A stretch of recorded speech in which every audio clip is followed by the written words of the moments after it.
রাসূলুল্লাহ সাল্লাল্লাহু আলাইহি সাল্লামের কাছে মক্কার কুরাইশরা আসলো। আল্লাহ নবীর কাছে এসে বলল, আসো মুহাম্মদ, তোমার সাথে আমাদের কোনো দ্বন্দ্ব থাকবে না, আমরা এক হয়ে যাই, কিছুদিন আমরা তোমার ধর্ম পালন করি, তুমি যে আল্লাহর দাওয়াত দিচ্ছ তার ইবাদত করি, আর কিছুদিন তোমরা আসো আমরা যার ইবাদত করি তার ইবাদত করো। কুরআনুল কারীমের মধ্যে আছে না নাই? জোরে বলেন, কোরআনের মধ্যে আছে না নাই? কোন সূরা আছে বলেন? সূরা কাফিরুনে। কোন সূরা আছে? সূরা কাফিরুনে। আল্লাহ রাব্বুল আলামিন আরশে আজিমের খানকা থেকে বলে দিলেন, হে নবী আপনি তাদেরকে শুনিয়ে দেন, তোমরা যে দিন পালন করো, তোমরা যার ইবাদত করো, আমরা কখনোই তার ইবাদত করতে পারি না। জোরে বলেন ঠিক না বেঠিক? অর্থাৎ ইসলাম বিরোধীরা যেই দিন পালন করো, যে ইসলাম পালন করো, আমাদের কাছে কোরআন থাকতে ওই দিন আমরা গ্রহণ করতে পারি না। কারণ কোরআন আমাদেরকে বলে দিয়েছে, লাকুম দীনুকুম ওয়ালিয়া দিন। তুমি তোমার দিন নিয়ে থাকো, তুমি তোমার জীবন ব্যবস্থা নিয়ে থাকো, আর আমরা কোরআনে বর্ণিত জীবন ব্যবস্থা নিয়ে থাকবো। দুনিয়ার কোন মানুষের তৈরি করা মতবাদ আমরা মানতে পারি না। দুনিয়ার মতবাদ মানলে ঈমান থাকবে? জোরে বলেন, ঈমান থাকবে? মক্কার কুরাইশরা ব্যর্থ হয়ে গেল।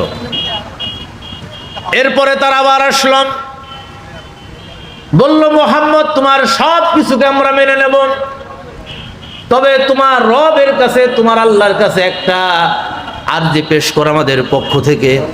সেই আরজিটা কি? তোমাদের সব কিছু মেনে নেব, তবে মক্কার আইন চলবে আমাদের নিয়ম অনুযায়ী। এই শর্ত যদি তোমার রব মেনে নেয়, তুমি যদি মেনে নাও, মুহাম্মদ তোমার সাথে আমাদের কোনো বিরোধিতা থাকবে না। বিশ্বনবী কি জবাব দিয়েছিলেন নাকি? রাসূল সাল্লাল্লাহু আলাইহি ওয়াসাল্লাম জবাব দিয়েছিলেন? বিশ্বনবী জবাব দেওয়ার ক্ষমতা রাখেন না। এই জন্য আল্লাহর নবী চুপ ছিলেন। আরশে আজিম থেকে রব্বুল আলামিন কোরআনের আয়াত নাজিল করে রাসূল সাল্লাল্লাহু আলাইহি সাল্লামকে শুনিয়ে দিলেন। সূরা আলে ইমরানের 154 নম্বর আয়াত আল্লাহ তাআলা বলছেন, ওয়ায়াকুলুনা হাল্লানা মিনাল আমরি মিন শাই। হে নবী, তারা জিজ্ঞাসা করে, মক্কার কুরাইশরা জিজ্ঞাসা করে, আইন প্রণয়ন করার ক্ষমতা তাদের আছে কিনা, তাদের আদেশ দেওয়ার ক্ষমতা আছে কিনা? হে নবী আপনি বলে দিন, আমি আল্লাহ রাব্বুল আলামিন নির্দেশ দিচ্ছি, আইন প্রণয়ন করার ক্ষমতা আমি আল্লাহ ছাড়া আর কাউকে দেই নাই। আদেশ দেবেন কে? জোরে বলেন, আদেশ দেবেন কে? আইন দেবেন কে? আমাদের সৃষ্টি করেছেন কে? আমাদের যিনি সৃষ্টি করেছেন, ওই আল্লাহর আইন যারা মেনে চলবে, আল কোরআনের আইন যারা মেনে চলবে, তারাই সঠিক দিনের উপরে থাকবে। জোরে বলেন ঠিক না বেঠিক? এছাড়া যত দিন আছে, যত জীবন ব্যবস্থা আছে, এই জীবন ব্যবস্থা বাতিল। এই জীবন ব্যবস্থা যদি কেউ মানে, আদালতে আখিরাতে সে নাজাত পাবে না। এই জন্য হযরত মূসা আলাইহিস সালাম যখন ফিরআউনের কাছে গিয়ে কোরআনের দাওয়াত দিলেন, তাওরাতের দাওয়াত দিলেন, বললেন, ফিরআউন, আমি দুনিয়ার কোন আজে বাজে কথা নিয়ে তোমার কাছে আসি নাই, আমি আল্লাহর পক্ষ থেকে এসেছি, রিসালাত নিয়ে, নবুয়ত নিয়ে আল্লাহর পক্ষ থেকে তোমাকে দাওয়াত দিতে এসেছি। তুমি পড়ো, কুলু লা ইলাহা ইল্লাল্লাহু তুফলিহুন। ফিরআউন, তুমি পড়ো লা ইলাহা ইল্লাল্লাহ। ফিরআউন বলে, এত বড় তোমার কলিজায় সাহস, আমার খাও, আমার পরো, আমার ভূখণ্ডে বসবাস করো, আর আমার বিরুদ্ধে তুমি বিদ্রোহ ঘোষণা করছো। কোরআনের মধ্যে আল্লাহ তাআলা বর্ণনা করলেন, লা আজআলান্নাকা মিনাল মাসজুনিন। মুসা, তোমাকে আমি জেলখানায় নিয়ে ঢুকাবো যদি তুমি আমার বিরুদ্ধচারণ করো, আমার আইনের বিরোধিতা করো, তাহলে তোমাকে জেলখানায় ঢুকাবো। কে বলছে? বলেন, কে বলছে? ফিরআউন। মুসা আলাইহিস সালাম ভয় পেয়েছিলেন? মুসা আলাইহিস সালাম একটু আক্ষেপের সুরে বললেন, আল্লাহর কাছে রাগত সুরে তিনি বললেন, রব্বানা ইন্নাকা আতাইতা ফিরআউনা ওয়া মালাআহু জিনাতাও ওয়া আমওয়ালান ফিল হায়াতিদ দুনিয়া রব্বানা লিয়ুদিল্লু আন সাবিলিক। মুসা আলাইহিস সালাম বলেন, আল্লাহ তুমি ফিরআউন এবং তার পারিষদবর্গকে এত সম্পদ দিয়েছো, এত সৈন্য দিয়েছো আল্লাহ, এই সম্পদ এবং সৈন্যের মালিক হই আল্লাহ, তোমার বিরুদ্ধে তারা বিদ্রোহ করছে। আল্লাহ রাব্বুল আলামিন বললেন, মুসা তুমি চিন্তা করো না, পেরেশানি করো না, একটু সবর করো, কিছুদিনের মধ্যে তুমি দেখতে পাবে ফেরাউনের পরিণতি। জোরে বলেন ঠিক না বেঠে? সেই ফেরাউনের কি পরিণতি হয়েছিল মনে আছে আপনাদের? কোরআনের মধ্যে আছে না নাই? যখন লোহিত সাগরে এই ফেরাউন হাবুডুবু খাচ্ছে, তখন বলছে আমানতু আন্নাহু লা ইলাহা ইল্লাল্লাযী আমানাত বিহি বনু ইসরাঈলা ওয়া আনা মিনাল মুসলিমিন। যে আমি মুসলমান হলাম, আমি আত্মসমর্পণ করলাম, বনি ইসরাইলরা যেই খুদার প্রতি ঈমান এনেছিল আমি তার উপর ঈমান আনলাম। তার ঈমান কি কবুল হয়েছিল আল্লাহর কাছে? কবুল হয় নাই, কারণ মৃত্যুর ফেরেশতা তার কাছে এসে হাজির হয়ে গেছে। আল্লাহ রাব্বুল আলামিন বললেন, ফেরাউন তোর ঈমান কাজকে কবুল করব না, তোর লাশকে আমি সংরক্ষণ করব, হাঙরে খাবে না, কুমিরে খাবে না, পচবে না, গলবে না, কিয়ামত পর্যন্ত আমি আল্লাহ রাব্বুল আলামিন তোর লাশকে রেখে দেব। তোর মতো যত ফেরাউন মার্কা মানুষ এই পৃথিবীতে আসবে, তোর লাশের দিকে তাকিয়ে তারা হেদায়েত হয়ে যাবে। সেই ফেরাউন আছে না নাই? সুতরাং আজও যারা ইসলামের বিরোধিতা করে, আল কোরআনের বিরোধিতা করে, তাদের পরিণতি ফেরাউনের চাইতে আরো কঠিন হবে। জোরে বলেন ঠিক না বেঠে? এই জন্য মুসলমানদেরকে এই ফেরাউন এবং তার অনুসারীদেরকে ভয় করার কোনো সুযোগ কি বলেন সুযোগ আছে? মুসলমানরা এক আল্লাহকে রব মেনে আল্লাহর উপরে ভরসা করে, কোরআনকে বুকে ধারণ করে, কোরআনের সমাজ বিনির্মাণের জন্য যদি সামনের দিকে এগিয়ে যায়, কোন শক্তি তাদেরকে বাধা দিয়ে আটকাতে পারবে না, পারবে না, পারবে না। রাজি আছি আমরা? কি বলেন রাজি আছি আমরা? দুর্ভাগ্য আমাদের জাতির, এই কোরআনকে যারা প্রতিষ্ঠা করেছিল, আমাদের অতীত ঐতিহ্য, আমাদের ইতিহাস আজকে আমাদের সন্তানদেরকে শেখানো হয় না। আমি যদি জিজ্ঞাসা করি, আপনারা বলেন তো খালিদ বিন ওয়ালিদ কে ছিল? আজকে আমাদের সন্তানরা ইতিহাস জানে না। সালাউদ্দিন আইয়ুবী কে ছিল? ইতিহাস আমাদের সন্তানেরা জানে না। আজকে মুসলমানেরা সবচাইতে অবহেলিত, নির্যাতিত জাতিতে পরিণত হয়েছে তাদের ইতিহাস তারা না জানার কারণে। কুরআনুল কারীম আমাদের জন্য আল্লাহ দোয়া শিখিয়ে দিয়েছেন, রব্বানা হাবলানা মিন আজওয়াজিনা ওয়া যুররিয়াতিনা কুররাতা আয়ুনি ওয়াজআলনা লিল মুত্তাকিনা ইমামা। এই দোয়া আমরা করি, কিন্তু এই দোয়ার মধ্যে আল্লাহ কি শিখালেন, আল্লাহ কি শিক্ষা দিলেন? আজকে মুসলমানরা যদি জানতো, মুসলমানদের ছেলেরা আজকে সালাউদ্দিন আইয়ুবী হতো, হযরত আলীর উত্তরসূরি হতো। আল্লাহ তুমি আমার স্ত্রী, আমার সন্তান সন্ততিকে চক্ষু শীতলকারী বানিয়ে দাও।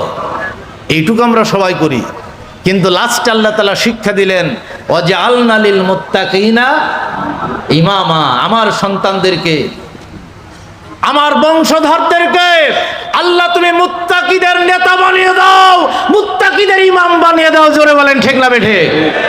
আমরা কয়জন এই দোয়া করি আমার সন্তানের জন্য? আজকে এই দোয়া না করার কারণে আজকে আমাদের সমাজ থেকে সালাউদ্দিন আইয়ুবী তৈরি হচ্ছে না, আজকে আমাদের সমাজ থেকে হযরত উমর তৈরি হচ্ছে না, আজকে আমাদের সমাজ থেকে আলী তৈরি হচ্ছে না। জোরে বলেন ঠিক না বেঠে? আজকে আমাদের সন্তান, আমাদের বংশধররা যদি এই রকম প্রজ্ঞাপূর্ণ আলেম তৈরি হতো, তাহলে বাতিল আমাদের সামনে তরবারি উঁচু করতে পারত। এজন্য ভাই আমার, বন্ধুরা আমার, আল্লাহর কোরআন বলছে তোমরা যতদিন বেঁচে থাকো ততদিন পর্যন্ত কোরআনের সমাজ বিনির্মাণের জন্য তোমাদেরকে চেষ্টা করতে হবে। কিন্তু আমরা আমাদের পরিবার পরিজন, আমাদের সন্তান সন্ততি, কিভাবে আমি বড় লোক হব, কিভাবে আমি অর্থের মালিক হব, কিভাবে আমি ঘর বানাবো, কিভাবে আমার ব্যবসাটা বড় করব, এইগুলো নিয়ে আমরা বেশি চিন্তা করি। কিন্তু কোরআনের সমাজ আমাদের দেশে থাক আর না থাক, কোরআন আমাদের পরিবারে থাক আর না থাক, কোরআন আমাদের দেশে থাক আর না থাক, এইটা নিয়ে মুসলমানরা কোনো চিন্তা করে না। জোরে বলেন ঠিক না বেঠে? অথচ আল্লাহ রাব্বুল আলামিন সূরা তাওবার 24 নম্বর আয়াতে শিক্ষা দিয়ে দিলেন মুসলমানদেরকে, ও মুসলমানরা শোনো, আল্লাহ রাব্বুল আলামিন আরশে আজিম থেকে জানিয়ে দিলেন, কুল ইন কানা আবাউকুম ওয়া আবনাউকুম ওয়া ইখওয়ানুকুম ওয়া আজওয়াজুকুম ওয়া আশীরাতুকুম ওয়া আমওয়ালুন ইকতারাফতুমুহা ওয়া তিজারাতুন তাখশাউনা কাসাদাহা ওয়া মাসাকিনু তারদাউনাহা আহাব্বা ইলাইকুম মিনাল্লাহি ওয়া রাসূলিহি ওয়া জিহাদিন ফি সাবিলিহি ফাতারাব্বাসু হাত্তা ইয়াতিয়াল্লাহু বিআমরিহি আল্লাহু লা ইয়াহদিল কওমাল ফাসিকিন। বলে আল্লাহু আকবার। আল্লাহ তাআলা বললেন, হে নবী আপনি বলে দেন, নিশ্চয় তোমাদের পিতা, তোমাদের সন্তান, তোমাদের ভাই, তোমাদের স্ত্রী এবং তোমাদের নিকট আত্মীয় ব্যক্তি সম্পর্কিত 4 জনের কথা বললেন আল্লাহ তাআলা। এরপর আল্লাহ রাব্বুল আলামিন সম্পদ সম্পর্কিত 3টা কথা বললেন, ও আমওয়ালুন ইকতারাফতুমুহা, তোমাদের উপার্জিত সম্পদ, অতিজারাতুন তাকশাউনা কাসাদাহা, ওই ব্যবসা যেই ব্যবসার ক্ষতির আশঙ্কা তোমরা করো, ওমাসাকিনু তারদাউনাহা, ওই ঘরবাড়ি যেই ঘরবাড়ির মহব্বত তোমাদের অনেক বেশি। তাহলে 5 আর 3 8টার কথা বললেন। জোরে বলেন কয়টার কথা বললেন? 8টা কথা উল্লেখ করে আল্লাহ রাব্বুল আলামিন বললেন, তোমাদের কাছে কি এই 8টা জিনিস বেশি প্রিয়? মিনাল্লাহি, আল্লাহর চাইতে, আল্লাহর আনুগত্যের চাইতে, আল্লাহর কোরআনের চাইতে, ওয়া রাসূলিহি, রাসূলুল্লাহর আনুগত্যের চাইতে, রাসূলের মহব্বতের চাইতে, ওয়া জিহাদিন ফি সাবিলিহি, আল্লাহর আনুগত্য কোরআন প্রতিষ্ঠা, রাসূলুল্লাহর সুন্নাহ প্রতিষ্ঠা করার জন্য জিহাদ করার চাইতে 8টার বিপরীত আল্লাহ রাব্বুল আলামিন 3টা কথা বললেন। এরপর আল্লাহ তাআলা বললেন, জেনে রাখো মুসলমানেরা, তোমাদের কাছে যদি এই 3টার চাইতে 8টা বেশি প্রিয় হয়ে যায়, যদি এই 3টার চাইতে তোমাদের কাছে 8টা বেশি মহব্বতের হয়ে যায়, ফাতারাব্বাসু, তোমরা অপেক্ষা করো, হাত্তা ইয়াতিয়াল্লাহু বিআমরিহি, আল্লাহর আদেশ আসা পর্যন্ত, আল্লাহর নির্দেশ আসা পর্যন্ত, অর্থাৎ মৃত্যু আসা পর্যন্ত একটুখানি তোমরা অপেক্ষা করো। আল্লাহ রাব্বুল আলামিন সর্বশেষ ফতোয়া দিয়ে দিলেন, আল্লাহু লা ইয়াহদিল কওমাল ফাসিকিন, যারা এই 3টার চাইতে ওই 8টার মহব্বত বেশি করবে, ওই 8টার গুরুত্ব বেশি দেবে, আল্লাহর কোরআন বলছে, আল্লাহ রাব্বুল আলামিন বলছেন, এরা হচ্ছে ফাসিক, আর এই ফাসিকরা কখনোই হেদায়েত পাবে না। ফাসিকরা হেদায়েত পাবে? সবাই জিকির করেন, লা ইলাহা ইল্লাল্লাহ, সবাই জিকির করেন।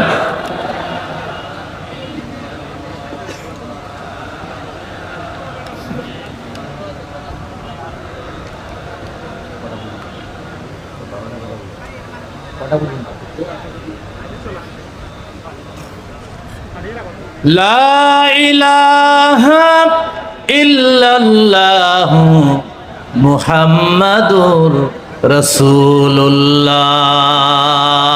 আল্লাহ তাআলা ফতোয়া দিয়ে দিলেন, তোমরা যদি আল্লাহর আনুগত্য, আল কোরআন, রাসূলুল্লাহর আনুগত্য, রাসূলুল্লাহর সুন্নাহ, আর আল কোরআন এবং রাসূলুল্লাহর সুন্নাহ প্রতিষ্ঠার জন্য যদি আল্লাহর রাস্তায় তোমরা চেষ্টা না করো, জিহাদ না করো, আল্লাহ বললেন, ফাতারাব্বাসু, অপেক্ষা করো, অপেক্ষা করো, মৃত্যু আসা পর্যন্ত অপেক্ষা করো।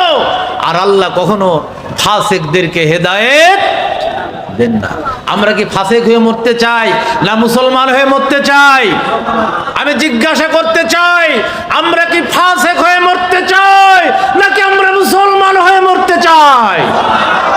যদি মুসলমান হয়ে মরতে চাই তাহলে এই কোরআনের পক্ষে কাজ করার দরকার আছে না নাই?